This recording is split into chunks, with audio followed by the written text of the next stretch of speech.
जिस इंसान के मन में शांति है उसका मन लगेगा, भक्ति में भी लगेगा, या और भी कोई आप जो काम करोगे उसमें भी लगेगा। लेकिन अगर मन में बेचैनी है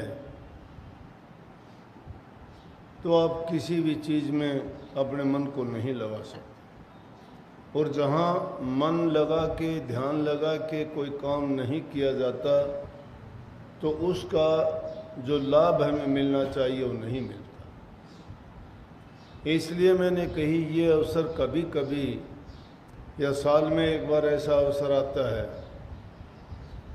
कि जिसमें हम एक करीब होते हैं, नहीं तो काफ़ी सत्संगियों को देखते होंगे बेचारों को ज़िंदगी भर कभी अवसर ही नहीं मिलता गुरु से मिलने का।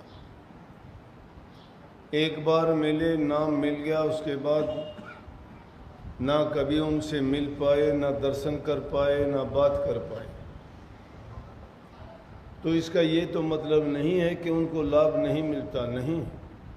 अगर ज़्यादा दूरी जितनी बनी रहती है उससे ज़्यादा तड़फ और विरह भी होती है। और जो चीज़ जितनी ज़्यादा सस्ती हो जाती है ना उसकी कदर नहीं करते, गुरु की भी नहीं करते। गुरु अगर दूरी बनाए रखे तो अच्छा है, जितना दूर रहेगा ना, नहीं तो गुरु को तो सेवक और नौकर के समान प्रयोग करना शुरू कर देते हैं। वो बात नहीं रहती। जितनी जो चीज़ सस्ती हो जाती है, सैद्धांतिक बात है, उसका मूल्य खत्म हो जाता है। और जितना दूर रहता है तो आदमी सोचता है कि मुझे अवसर नहीं मिला, मुझे दर्शन नहीं मिले, मुझे मेरी बात नहीं हुई, और उसको तड़प लगी रहती है। और दूसरे की बात छोड़िए, मैं अपने ही, मेरे से पहले अपने दादा गुरु अरमान साहब थे, उन्होंने जब महर्षि शिवरतलाल जी से नाम लेने के बाद में दोबारा दर्शन नहीं कर पाए। जब नाम की दीक्षा ली उसके बाद कभी उनके दर्शन ही नहीं किए। तो इसका मतलब ये थोड़ा है कि उनको वो भक्ति नहीं कर पाए। उन्होंने तो वो बीज बो दिया, वो नाम की कमाई करी। जो गुरु को साक्षात अपने साथ मानता है, गुरु उससे दूर होता ही नहीं। गुरु की सत्संग की तो बात चलनी शुरू हो जाए तो लोगों को उबासी आनी शुरू हो जाती है, नींद आनी शुरू हो जाती है, रुचि नहीं उनकी सत्संग में। आके बैठ के देखा देखी के चलो चलते हैं, रुचि नहीं।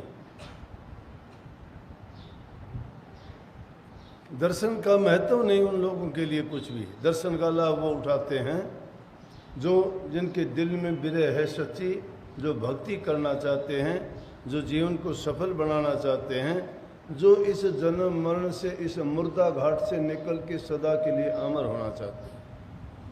ये दुनिया मुर्दा घाट है।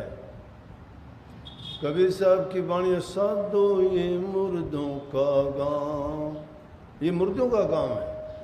क्योंकि यहाँ जो भी आया वो जिंदा रहा नहीं, सब मरते गए। चाहे पीर पैगंबर औलिया थे, 33 करोड़ देवता हुए, वो भी मरे, मौत के घाट पर उतरे वो भी। क्योंकि जिन्होंने शरीर धारण किया उन्होंने शरीर छोड़ना पड़ा। लेकिन बात तो ये है कि इस शरीर में रहते हुए अगर हमने नेकी नहीं कमाई, नेकी है क्या? दुनियादारी में भले काम जो किए जाते हैं परोपकार, परहित के और भलाई के काम हैं।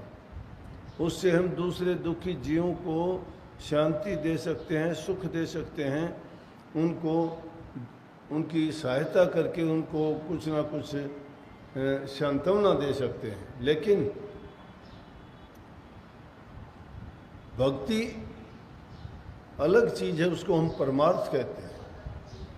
परमार्थ होता है जिसको रूहानी ज्ञान होते हो, रूह के लिए काम किया जाए। रूह के काम आने वाली चीज़ कौन सी है? भक्ति है।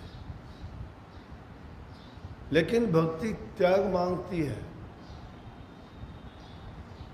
उसके लिए त्याग होना चाहिए इंसान में, विरह और प्रेम होना चाहिए, सच्चाई होनी चाहिए। जब ये जिनके पास ये चीज़ें थे, उन्होंने ही तो अपने नाम कमाए, भक्ति कमाई, और दुनिया में आज तक वो जाने के बाद भी उनकी वाणी, उनके वचन, उनके कर्म, उनके दिए हुए सिद्धांत आज भी जिंदा।